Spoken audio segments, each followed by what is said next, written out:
Greetings, fellow Whovians, and welcome to Timey Wimey Review, where this week marks the 35th anniversary since season 24 of classic Doctor Who aired for the first time on BBC One back in 1987, which also marked the debut season of Sylvester McCoy as the 7th Doctor. Just to put things into perspective, this was seen, especially by the higher-ups of the BBC, as the last shot in the arm for Doctor Who, the last chance saloon, if you will. So they ordered John Nathan Turner, who wanted to leave at this point, to carry on being producer for Doctor Who, find a new doctor because they felt that Colin Baker's services were no longer required. Obviously, find a new script editor because Eric Saywood wanted out, and come up with some more stories, less violent stories, for season 24 of Doctor Who. So we get a new script editor in Andrew Cartmel, and obviously Sylvester McCoy makes his debut as the 7th Doctor. And what did we find from this wonderful new kind of relaunch for Doctor Who for season 24? Well, it's not the best. It really isn't. If anything, I would say personally, this is the worst series of Doctor Who. Definitely the worst season of Doctor Who from the classic era. It was just all over the place. I've reviewed a couple of these stories already, so do check them out on my YouTube channel. But this is the first ranked video that I've ever done. So I really set myself a challenge on this one. So please hit the subscribe button as I rank from worst to best classic season 24 Doctor Who. Starting off with number 4, Delta and the Bannermen.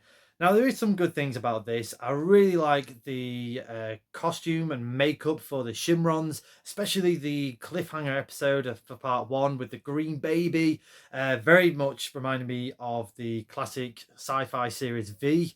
Ken Dodd making an appearance, that was pretty cool. And I also liked Don Henderson as the main villain, but I just couldn't get on with this story at all. Every time I've watched this, and I watched it a few times, just doesn't do it for me. I think it's just too campy for me in terms of the sort of the story that they're showing, especially the how they kind of defeated the Bannermen. It just felt like, everyone complains about the Ewoks and Jar Jar Binks from Star Wars. This is kind of in the same category for me.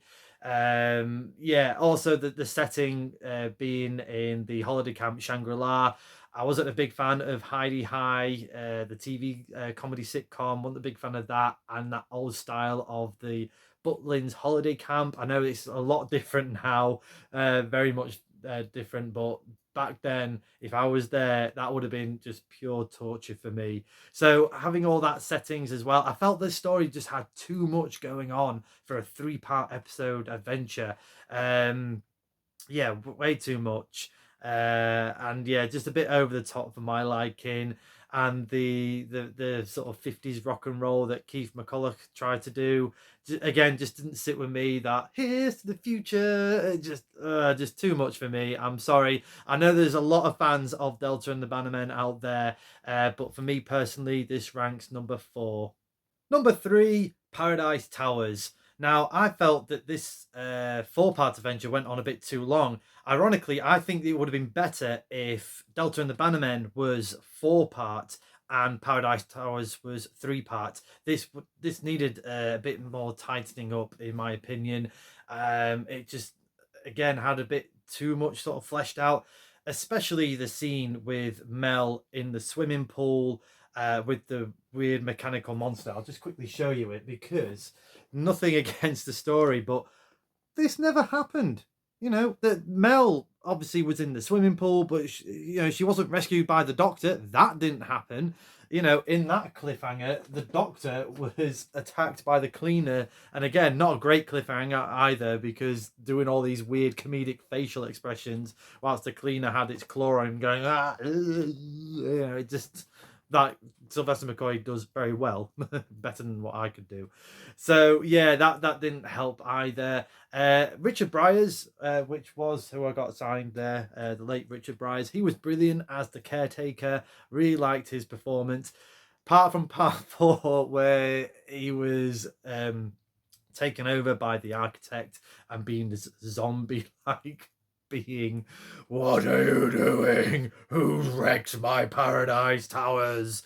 You know, all that kind of stuff. Yeah, it again just went over the top for me. There were, there is some good sort of, maybe sort of slight political digs there with the Kangs, the red Kangs and the blue Kangs, but this story just felt too loose for me. Like I said, it could have been tightened up and just been one episode less. Number two, Time and the Rani. Now, on paper, you could probably argue that Delta and the Bannermen and Paradise Towers was a bit of a stronger story, but I just personally get drawn to Time and the Rani a little bit more. I think it's just sort of like that fresh look that they were trying to go for in Doctor Who, especially for season 24, with the new era of the Seventh Doctor. And we kind of get it here. The pre-title sequence, I can imagine quite a lot of people be well on the fence on this one, of either loving it and hating it. The bits that I did love was the sort of CGI of the TARDIS being under attack. The interior part of it was terrible. You know, basically the Sixth Doctor collapsed on kind of looks like he collapsed off his exercise bike, which kind of started off the regeneration. They could have put some like explosions on the TARDIS console, really. Knock, maybe sort of like the Doctor pushing Mel away, the TARDIS console explodes, which triggers off the regeneration, rather than just having a collapsed figure and Mel, a human surviving, but the Doctor has to regenerate. So that was a bit sort of messy. And obviously, it was Sylvester McCoy in a blonde wig. We couldn't get away out of that one. Nothing against Colin Baker whatsoever. I totally respected his decision not to come back, especially what was offered on the table at that time. So yeah, the production team were in a rock and a hard place in terms of the regeneration scene itself. But what I did like about this story was, again, how they kind of presented it. So the title sequence looks amazing. That is really good. One of my favorite title sequence. Maybe not my favorite music, but the title sequence is pretty top notch. And also I like the sort of pushing of some special effects as well, making the planet look different in terms of like the background of the sky, something that we saw in the Trial of the Time Lord previous season. And also, I really like the cliffhanger scene of Mel being caught in one of the Rani's traps with the weird bubble. That was a good special effect, I thought, for its time. Obviously, there was some that didn't quite work, like the flies in the Kirshen's sort of layer. That didn't quite work. But I did like the traps as well. I thought they were pretty good sort of alien bad guys. But the Rani, played by Kate O'Mara, she was brilliant. Really enjoyed her time on Doctor Who.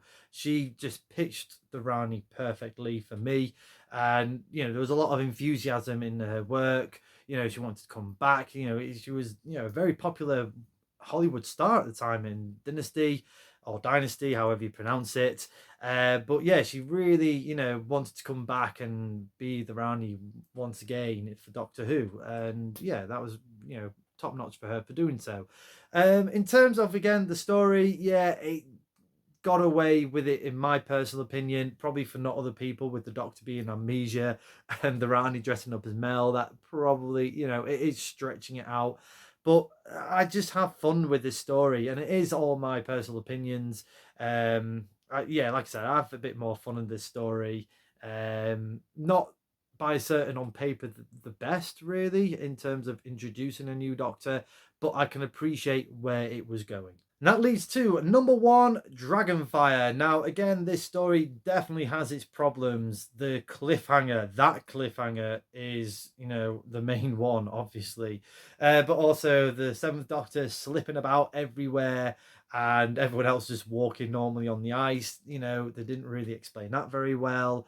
The dragon, the costume, that was a bit clunky, but it did have its moments. We have the return of Savlon Glitz, obviously the introduction of Ace as the Doctor's new companion, and the goodbye of Mel. And yeah, you can definitely tell where Andrew Cartmel started to have his fingerprints on the direction that he wanted to go for. Kane again was a good villain, and this was the highlight for me of season 24, that all the villains were pretty formidable ones for the Doctor, for the Seventh Doctor, for his debut season. And fair play to the production team, because this is the first time since 1970 that they haven't had to rely on the Daleks or the Cybermen to get the Doctor over for the debut season. You can tell that effort was being made by the cast and crew alike, because they were certainly not getting any love from the higher ups of the BBC, who decided to put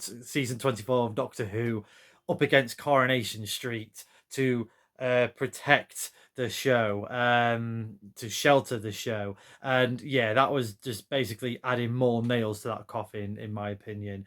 Um, with the show itself, the production team, the cast, they needed that time to get things right and tell the stories how they wanted to tell these stories, and they definitely got it, especially for seasons 25 and 26. Compare this to season 24, it's night and day. I think that they went a little bit misguided on too much on the comedy. I think they just thought that, hey, we've got Sylvester McCoy, he can do all the comedic sort of pratfalls, let's do that for his character. And yeah, that was not the best decision. I liked it when he was more the darker Doctor. I'm sure Sylvester McCoy liked that as well, to be that more mysterious manipulator of time and events. That's the Seventh Doctor that we all know and love, instead of the cheesy comedy that we got for this season. Same with the violence as well. I know that the production staff had a bit of a remit of to tone down on the violence, but here's the thing: they could, obviously draw on the emotions without it being visibly violent, because they had some dark moments in this season.